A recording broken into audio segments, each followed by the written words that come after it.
Hello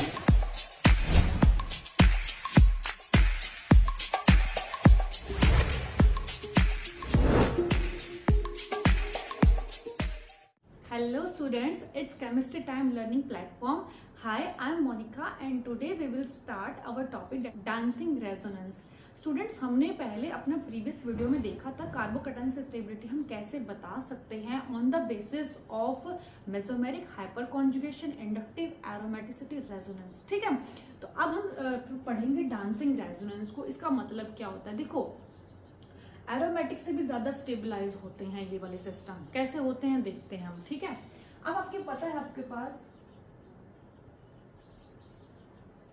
this is your carbocation. ठीक है, अगर आपके पास कार्बोकैटायन से कोई ऐसे रिंग आपको यही दी जाएगी बेसिकली, कौन से वाली? 3 मेंबर्ड रिंग, क्योंकि सबसे ज्यादा स्ट्रेन किस में होता है? मैंने आपको समझाया था, सबसे ज्यादा स्ट्रेन 3 मेंबर्ड में, फिर 4 में, फिर 5 में एंड देन 6 में। ये समझाया था आपको मैंने। ठीक है, मतलब सबसे ज्यादा स्ट्रेन क्यों था इसके अंदर? क्योंकि इसके अंदर जो एंगल होता है ना, वो होता है आपके पास 60 डिग्री। ठीक, जबकि ये आपके पास क्या है? sp3 हाइब्रिडाइज्ड कार्बन है। ठीक है, मतलब ये सारे तीनों कार्बन जो है इस साइक्लोप्रोपेन रिंग के अंदर, इससे इसका कितना एंगल है? 60 डिग्री। ठीक, अब sp3 हाइब्रिडाइज्ड में कितना होता है? 109 डिग्री 28 मिनट, इतना एंगल होता है इसका। ठीक है, अब मुझे ये पता है, देखो एंगल होना था इतना, लेकिन है कितना? 60 डिग्री।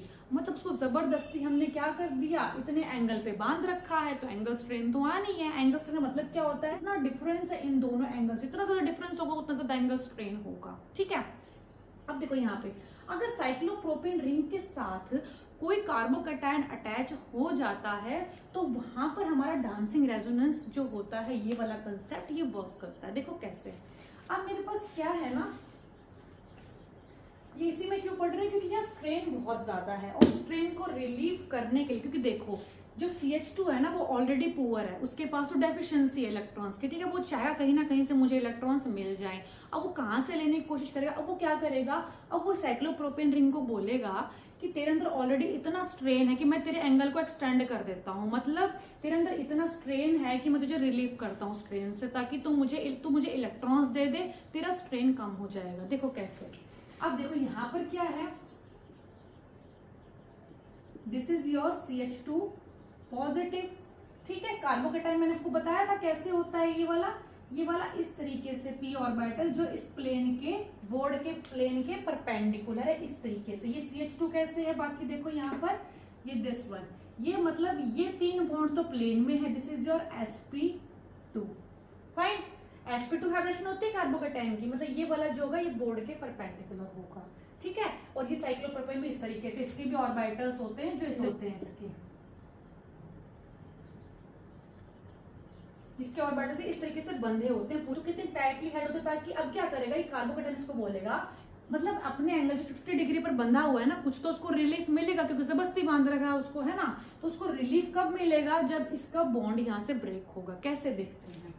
यहाँ पर क्या होगा ना, देखो ये सिग्मा बॉन्ड है, सिग्मा बॉन्ड में कितने इलेक्ट्रॉन्स होते हैं? 2। इस सिग्मा बॉन्ड में भी 2 इलेक्ट्रॉन्स होते हैं। ठीक है, तो यहाँ पर ये CH2 पॉजिटिव क्या, ये क्या करेगा? ये इसको बोलेगा मुझे इलेक्ट्रॉन दे दे, मेरे पास डेफिशिएंसी है। तो क्या करेगा? ये वाला बॉन्ड ब्रेक होके इसकी डेफिशिएंसी को कम करेगा। देखो कैसे। अब ये क्या करेगा? 2 इलेक्ट्रॉन्स थे यहाँ पर, जब भी कोई बॉन्ड होता है अगर वो ब्रेक होता है तो पॉजिटिव नेगेटिव चार्ज क्रिएट हो जाते हैं। इस तरीके से समझ लो। तो पॉजिटिव नेगेटिव कैसे क्रिएट होगा? देखो यहाँ पर this is your positive, this is your negative. आया समझ में? थोड़ा आपको मैं एक्सप्लेन कर देती हूँ अच्छे से। अब ये यहाँ पे, ठीक, तो इसका मतलब क्या हो जाएगा? ये पॉजिटिव ऐसे और ये यहाँ पर डबल बॉन्ड। मैं डायरेक्ट भी कर सकती थी, डायरेक्ट कर लो, इस तरीके से डबल बॉन्ड आ जाएगा, यहाँ पॉजिटिव चार्ज आ जाएगा। मैंने को थोड़ा एक्सप्लेन कर दिया अच्छे से। ठीक है, तो इसकी डेफिशिएंसी कम हो गई। अब इसका ऑक्टेट कंप्लीट। देखो यहाँ पर CH4 4 बॉन्ड कंप्लीट हो गए इसके तो। ठीक है, अब ये तो हो गया मजे में, लेकिन अब प्रॉब्लम क्या हो गई ना, ये इसके पास भी डेफिशिएंसी हो गई। अब बेशक इसका एंगल थोड़ा सा स्ट्रेन रिलीफ हुआ है, इसका एंगल स्ट्रेन कम हो गया, तो रिलीफ का मतलब ये अब इसको ठीक है, थोड़ा आराम तो है। एंगल ज्यादा, पहले एंगल स्ट्रेन था इसके अंदर, अब एंगल स्ट्रेन थोड़ा कम हो गया। लेकिन अब इसने कहा अब तो मेरे पास डेफिशिएंसी हो गई, तो मुझे वापस दे मेरे इलेक्ट्रॉन्स, ठीक है। तो ये क्या करेगा, वापस इससे इलेक्ट्रॉन्स मांगेगा, ठीक है। तो इसका मतलब क्या है, ये वापस से कनेक्ट होके ऐसा बन जाएगा, फाइन। अब क्या करेगा, इसके पास दो पॉसिबिलिटी दे दो, यहाँ से ले ले या फिर डायरेक्टली यहाँ से, क्योंकि डायरेक्टली जहां से अटैच होता है वहीं से ले सकता है ना, क्योंकि यहाँ से, अब यहाँ से क्या करेगा, ये ट्राई करेगा कि तो अब यहाँ से ज्वाइंट होने की, क्योंकि इसके पास भी इलेक्ट्रॉन्स हैं, इसके पास भी है, इसके पास भी, दोनों के पास है।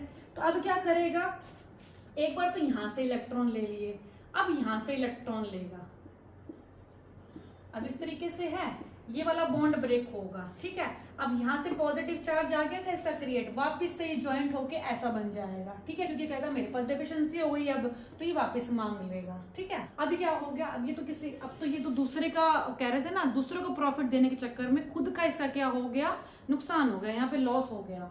अभी क्या करेगा, यहाँ पर ये ब्रेक हो जाएगा, तो ये क्या बनेगा,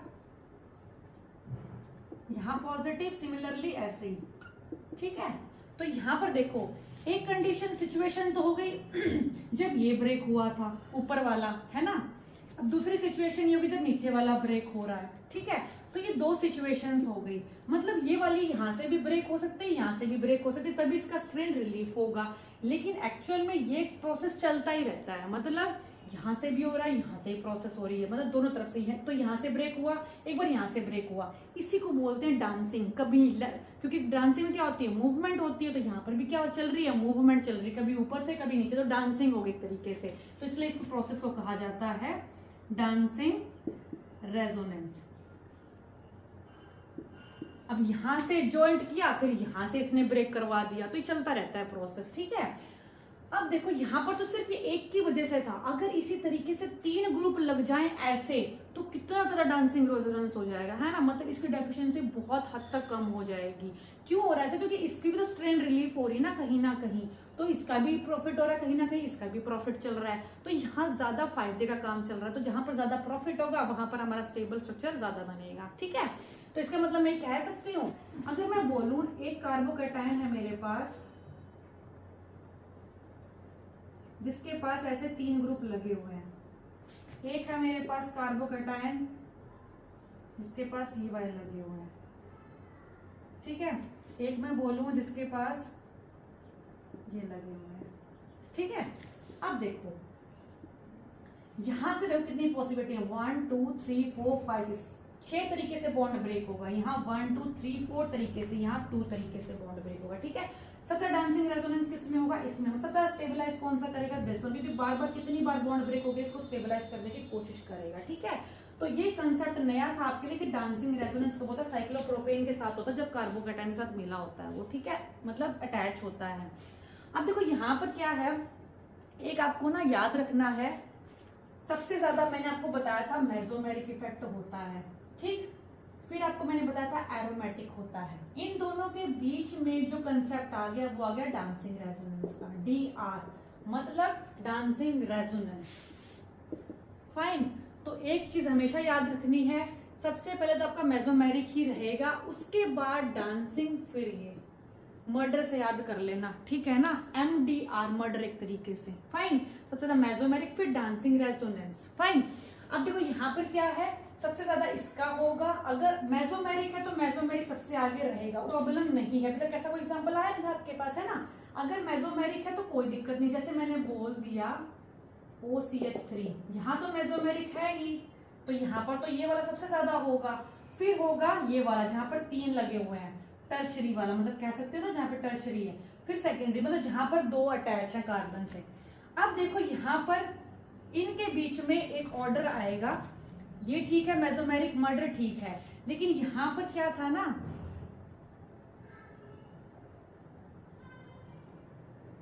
दिस इज योर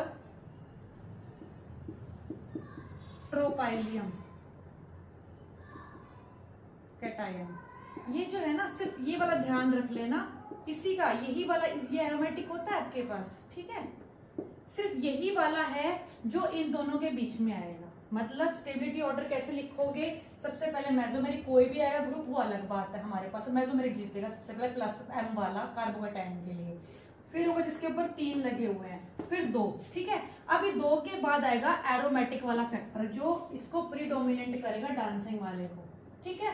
फिर आएगा आपका प्राइमरी, मतलब ठीक है यही ऑर्डर है, लेकिन टर्शियरी ठीक है, सेकेंडरी ठीक है, लेकिन यहाँ प्रीडोमिनेंट फैक्टर ट्रोपाइलियम कैटायन ज्यादा क्योंकि ज्यादा एरोमेटिक है एज कम्पेयर टू दिस, और कोई फैक्टर नहीं आएगा। मतलब सिर्फ यही वाला स्ट्रक्चर ध्यान रख लेना, बाकी सब में यही फॉलो होगा, उसके बाद एरोमेटिक आएंगे। एरोमेटिक बाद में ही आना है आपके सारे, कोई भी स्ट्रक्चर हो, उसके बाद नॉन एरोमेटिक फिर एंटी एरोमेटिक। लेकिन जो ये वाला होगा ना, सिर्फ ये वाला स्पेशल केस है जो इन दोनों के बीच में आता है, ठीक है ना। मतलब किस तरीके से, यहां पर आएगा ट्रोपाइलियम कैटायन, ठीक है, फिर ये आएगा। बाकी आगे जितने एरोमेटिक कंपाउंड्स होते हैं वो बाद में ही आएंगे, ठीक है। बस ये वाला जीत जाता है, इसकी सिचुएशन अलग है थोड़ी सी, ठीक है। ये एक एक्सेप्शनल केस था जो आपको ध्यान रखना है, बाकी सारा एज इट इज है आपका, ठीक है, वहां कोई प्रॉब्लम नहीं आएगी आपको। तो आई होप आपको समझ में आया होगा, एक क्लियरिटी बनी होगी माइंड में। तो हमेशा ध्यान रखना, जब भी आप कार्बोकेटाइंस की स्टेबिलिटी की बात करते हो तो जहां पर कभी भी देख लेना बुक्स में आपको ये लिखा मिलेगा सबसे आगे जब कार्बोकेटाइन की स्टेबिलिटी की बात हो रही हो, लेकिन सबसे पहले आपको ये वाले ही दिए जाते हैं, ठीक है। तो ये ध्यान रखना बहुत इंपॉर्टेंट है, बहुत बहुत ज्यादा इंपॉर्टेंट है, ठीक है।